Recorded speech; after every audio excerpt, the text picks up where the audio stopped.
Hello everyone, my name is Cooper and I'm going to be talking to you guys about my journey with Kendama. Back in December of 2019, right before Christmas break, my best friend at the time, Adrian, bring a Kendama to school. He's big into music, DJing, and he found an artist named Boogie T. Boogie T just got picked up by Sweet's Kendamas. So, he was posting a bunch of videos, Kendama related, and Adrian was inspired enough to go buy one. So one day in high school, it was like 6th period, he brought one to school and he showed it to the class. And I remember thinking, back in like 2014, I had first gotten mine. My dad had gone to Hawaii for a business trip, and he bought two, a red and a blue, a red and a yellow one for my brother and I. I got the big cup, I got the spike, and then we called it a day, pretty much. But yeah, so I realized that I had one from way back when, so I went and so I rummaged through all my, random old storage area stuff, and I picked one up. I think it was like the yellow one. I brought it to school the day afterwards, and we pretty much just started playing. There was no videoing. It was like, so the first week of Kendama, it was just me and him. We would go to 6th period or lunch and then just play Kendama. So it was getting all the cups. I think Adrian had just got Around the World when I had really gotten into it. So I was getting like Ken flips and no juggles yet, but just the Ken flip. It was like pull up, Ken flip to big cup, and then like to small cup, back to big cup, just kind of like all that type of cup flow stuff. Going into Christmas break was by far the biggest time of progression that I've had with Kendama. Adrian and I had just started the Kendama Boys. That was my old Instagram handle. It was a combined Instagram channel with me and him. So yeah, we were just pretty much posting 5 to 12 times a day. Just any new trick. He had just gotten I think it was like Whirlwind. A bird was a huge trick for him. My second week I was getting like the juggle. Just all those types of beginner tricks that you catch on pretty fast with how short a time you're playing. So as the weeks went on, we started getting better and better, and we started getting noticed by classmates. It was weird because we were the only kids doing Kendama in the whole school. So it was me and Adrian the whole entire time. We would walk around, with the Kendama around our necks. People would ask, what's that? We never started any club. It was just us. So as we were getting more into it, the sophomore year of school came to a close through spring break. That was the start of COVID, right? So after that, it was just Kendama. I wasn't working out at the time. Neither was Adrian. And so we were just dedicating all our time to finishing up our schoolwork and then just playing Kendama. We saw some crazy progress. I was filming in my room a lot, outside, in the living room, kind of anywhere where I could find open space. And same with him. He was filming in his room, in the kitchen. So that was a pretty crazy time for us with Kendama. And our biggest milestone by far was our first year edit. So we had really high hopes. We've gotten pretty involved in the community. We were reposting big players, big names, big brands, repping Soul Kendamas, Sweets Kendamas, all those big players and stuff. And our biggest thing was really immersing ourselves in the community. So we would invite a bunch of players on to the first edit. I think I was the first person of the edit, so we had multiple sections. So I was the first part, and then in the middle there were Connor, Kendama. We had Gabe Mendoza from Locked. Let's see, we had just we had Lou Nar from Kendama. We had so many players that were featured, which really helped kind of the growth, and our edit ended up doing really well. So yeah, it was a bunch of breakthrough tricks for me and him. And a big growing point for us just as a whole. So after the first year edit was done, we were still very deep into COVID. I think that was that was the middle of our junior year, and classes had just opened up the option to go back in person. So second semester junior year, I think that was 2021. Yeah, it was the start of 2021. Adrian had decided to go out of school. So, go online. And so I was still the person he was doing completely like homeschooled, which kind of took a big hit to me. He was the guy that I would play with always. He was like always the guy.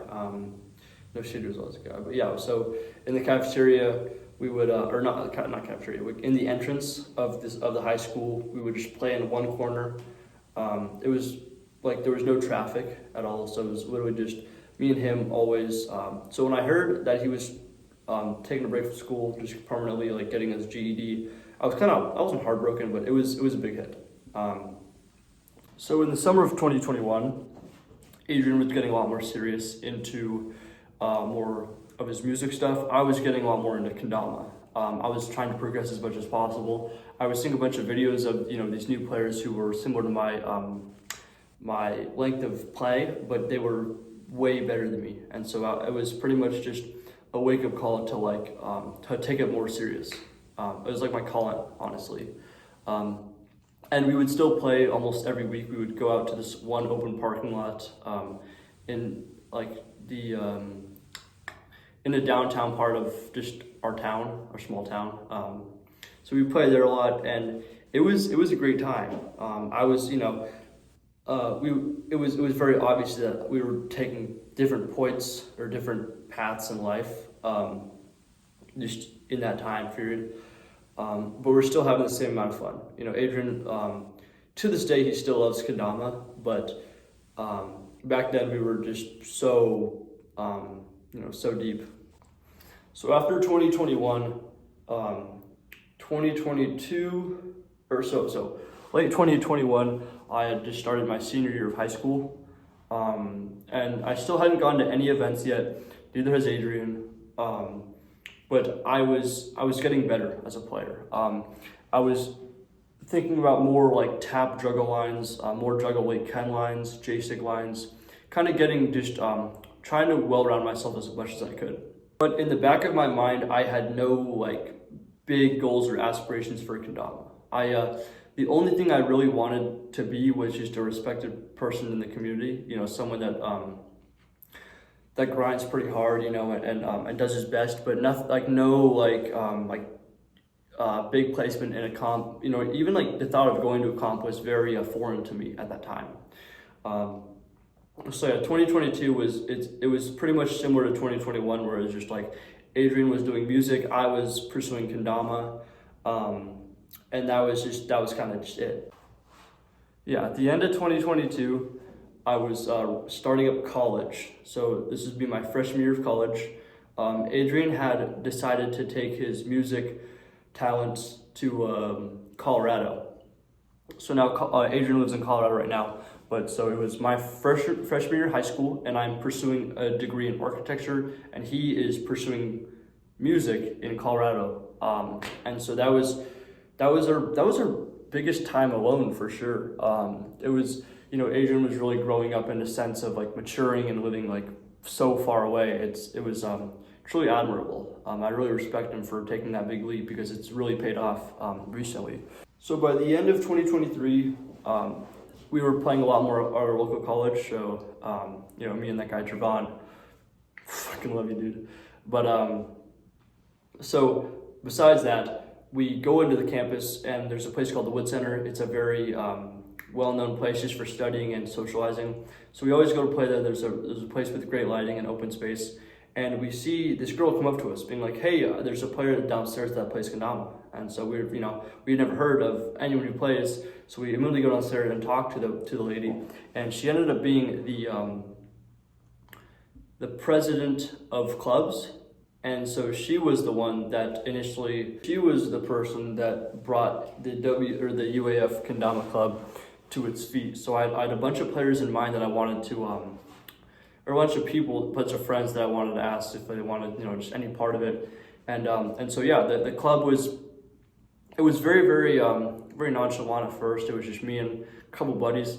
And then as the weeks came on, there were many more people that wanted to play more. And so the club actually has gained a good amount of following. We made a little, a handle for it on Instagram.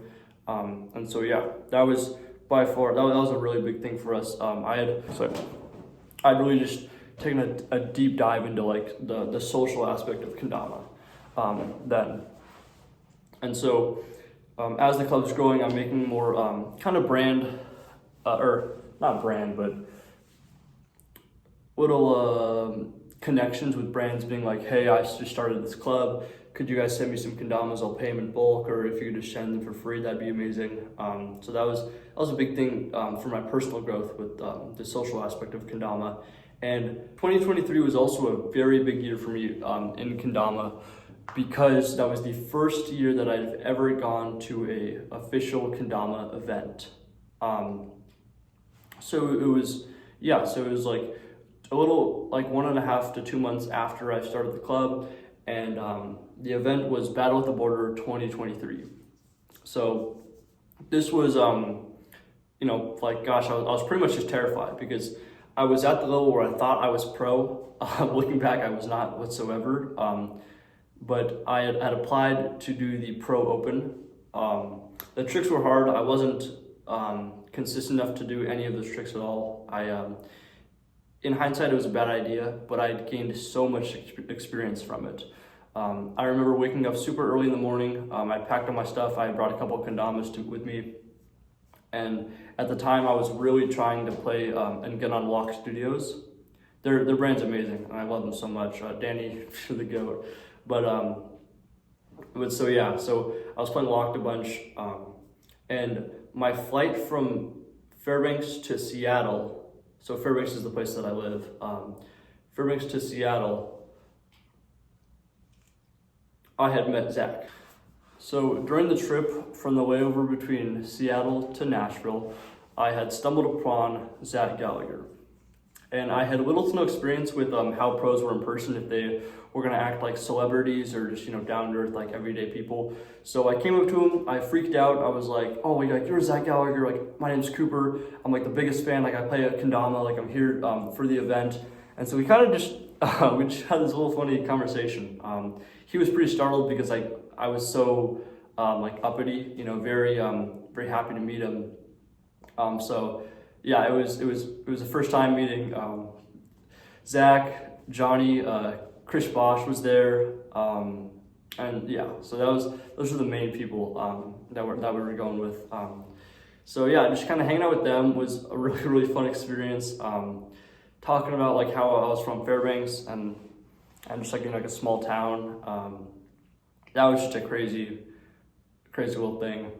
So we all get on the flight from Seattle to Nashville. And the flight went smooth. We get off, go to our respective places. I think I got like a ride from a friend I know in Nashville, and then I get to the Airbnb where I meet a person named Bailey Walden. Dude's a super cool guy. I don't know if he wants to be like mentioned in this or not. Sorry, I should bleep that out. Okay, yeah. So I pull up to the Airbnb and I meet my roommate for the weekend, Bailey.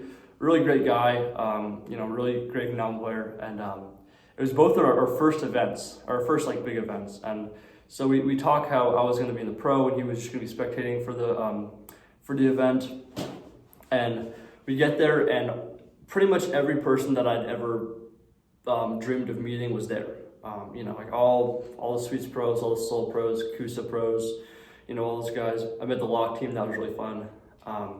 So Bailey and I get to the competition. The first day goes great. I buy a bunch of kendamas, all that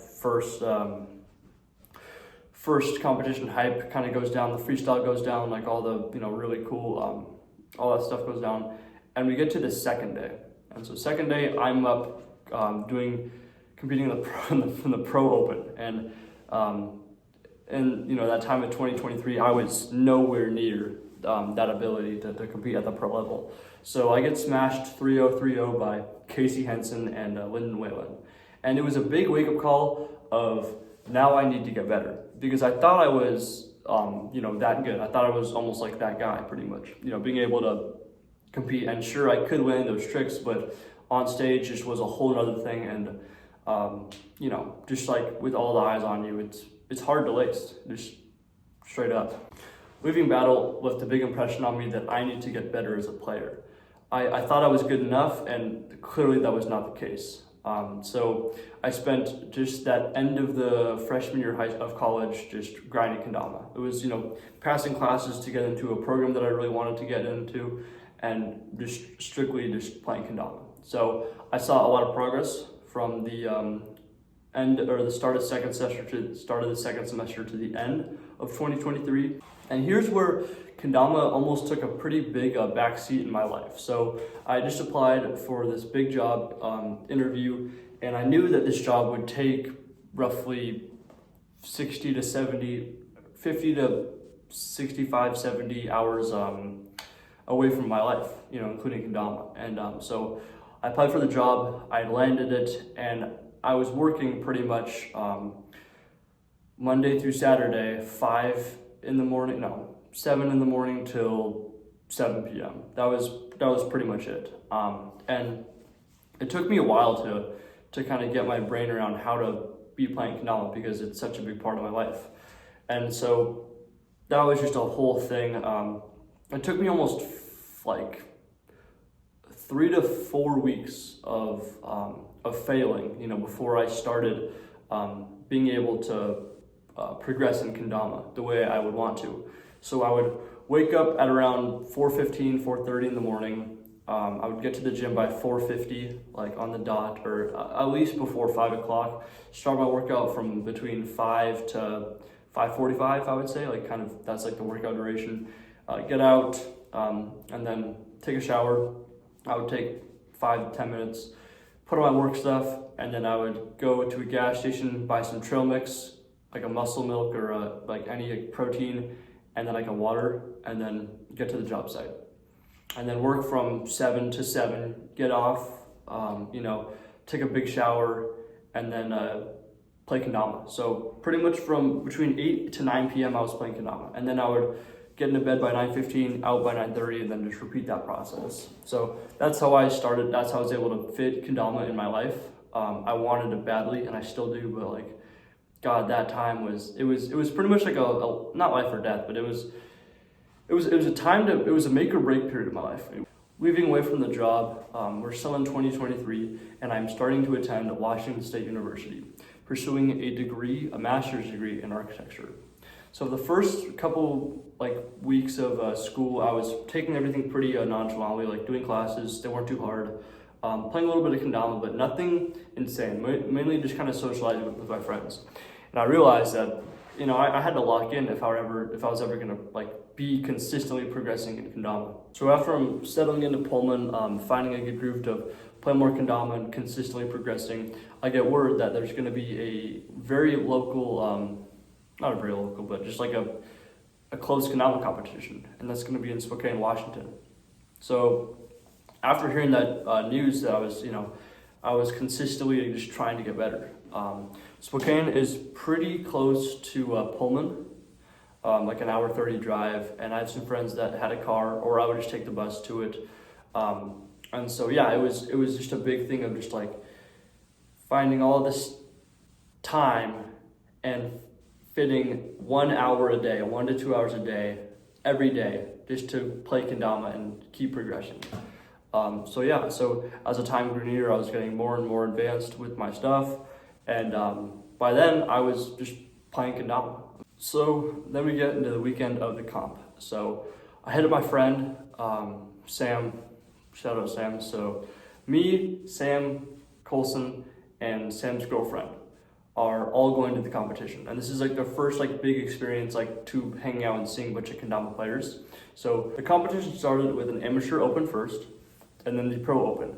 I had practiced enough to say to myself that I was able to do the pro open. I was good enough and I could do it.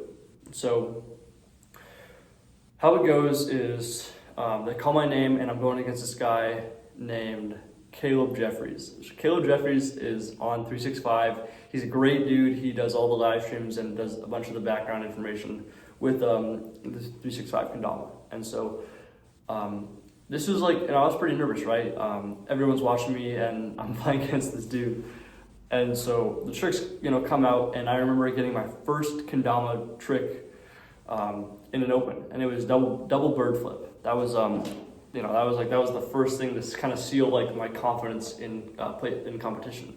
So I swing up to bird, I do the double bird flip way too fast, but it catches, and I kind of sit there like, oh my god, I'm gonna land this. So I do the air turn, and I get the point. And from that moment was like the biggest time where it was like, okay, like now I can really start playing kendama. So the moment I hit that trick, it was like, okay, like I got this little boost of confidence. I was able to win, and I ended up winning 3-2. So that was the biggest match of my career by far.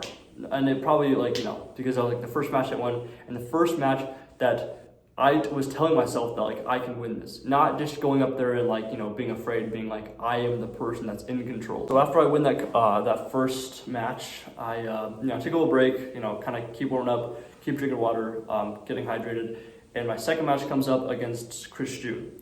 Now this dude is very good, and he's one of the best players to ever come out of the PNW, and he schools me. He just crushes me.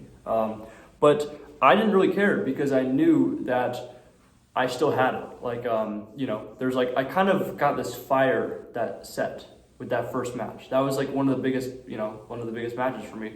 And so just turning all that energy and converting it into progression was a big thing for me. So after the comp, after I got home, it was like back to the drawing board. Like, okay, now what? Like now how am I gonna progress? Now how am I gonna, keep trying to play as hard as I can. Right after the PNW Kendama Open ends, I'm only kind of pretty much just playing Kendama, and Chris's break happens. So I fly back into Alaska, and I hang out with my friends, don't play too much Kendama, and I get word that Adrian is back in town in Fairbanks. So we both go to our basement and we film him a trick for the edit, and we ended up posting it. So it's me, Adrian, and Trevon.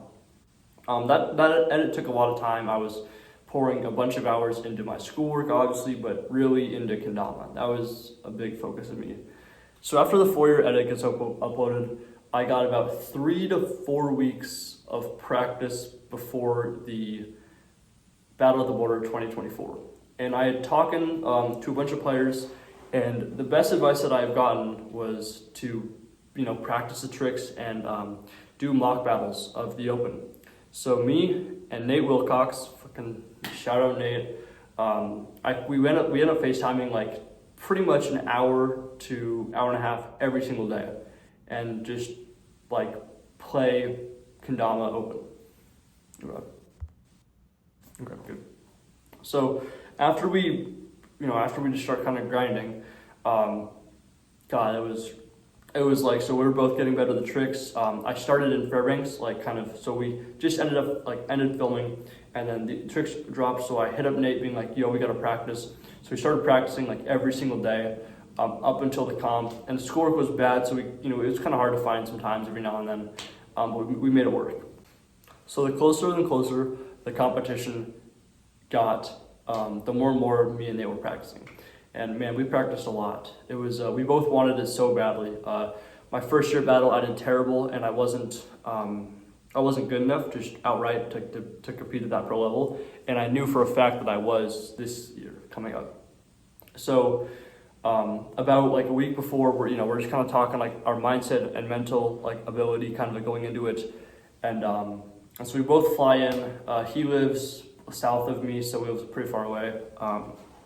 We get there, and it's pretty much just locked in. So first day was the freestyle. Neither of us were invited. Obviously we're not too big or I'm not. I mean, he is, but I'm not the biggest player. And so freestyle goes down. I buy a bunch of Kendamas. I kind of make more connections. See a bunch of friends. Obviously, just hang out. So the second day rolls around, meaning all the amateur players and the open players are starting to compete. So as the doors open, everyone's, pretty antsy that's competing today. Or not antsy, but just in the zone, in the hone zone, people like to call. So just playing a lot, running through little mock matches, and as the amateur open starts to wind down, the pro division is starting to play. So everyone's, locked in, warming up, same as me, and the open starts. So the first matches come up, I'm in the second round. As they start playing, we get I don't get too nervous, but I definitely take some time to meditate and, get my breathing under control, get my mindset under control, envision myself, in this dark room where nothing exists and nothing matters. So just relaxing my mind. And then, boom, I'm in it. I hear my name and I get up to stage. My first match is a player on Soul. Really, really cool guy. Does some really cool tricks, but he's a pretty good competitor. So my first match was hard. I lost 2-3, and the biggest thing that I took out of that match was my consistency of my mindset, being like, not wavering, because even when you lose, right, you still have another match. So you kind of gotta stay hard. After my first loss, I was doing some more stretching, playing some more kendama, drinking water, kind of like doing my daily stuff that I normally would always be doing. Listening to the right music. I don't want to get too hyped up because that could destroy my nerves or just like my adrenaline. Just kind of like trying to enter my flow state as much as I could. So my second match comes up. I try to keep it as slow as possible. Like set the pace that I want, and I end up winning. So that was a big thing. I won my second match. Third match comes around. I won my third match. I did really well. I was really in it, in it to win it, right? Just, getting my breathing straight, getting my tricks straight. And then my fourth match rolls around. And this guy, he's a player from 365, a really good player, and he was very good that day. I don't know what happened, but he just kind of had on him. I think he placed like 17th, 16th throughout the thing, so he did really, really well. And he was my toughest match by far. I ended up losing 2-3, and it was all because of a dumb mistake because I rushed the trick. The trick was switch, so I'm right-hand dominant with my left hand, stunt playing fast hand, and I just didn't take a second to breathe, and I went for it, and I missed. And it was like, obviously, I'm going to learn from that, but in the moment, I definitely, was not happy because he got the trick and he won. It was a great match. I'm really happy for him. But I could have done better. And so the main thing that I took away from this was just every single second you can learn, you need to learn. Because I needed to learn that, or now I have learned, but I made the mistake of, rushing through that trick. And if I wouldn't have rushed, I would have so much better odds because I had that trick down. I had that trick super down. That was one of my best tricks in the open and the whole thing. So I lose, I got 49th overall, and I was extremely happy how well I did, and it gives me even more motivation to get better next year.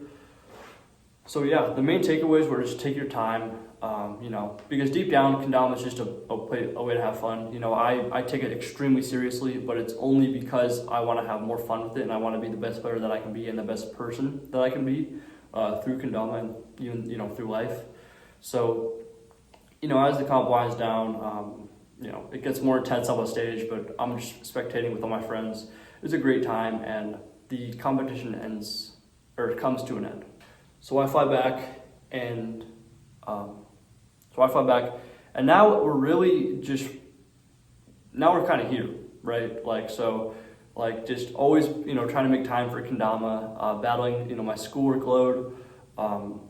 If any of you guys aren't aware, the architectural program at Washington State University and pretty much overall is pretty hard, just like the workload. It's not too academics focused, but it's workload focused. Like you gotta manage your time extremely well, or else you'll just get eaten up. So now I'm in the state of just trying to get as good as I can for now. And that's kind of that's what my story is right now. So I'm really just trying to get as good as possible, head down, just grind, but, still have a good time and, talk to my friends. So yeah, that's where I am right now. Thank you guys for watching, and I will be talking about G standards in the next video. So stay tuned for that one.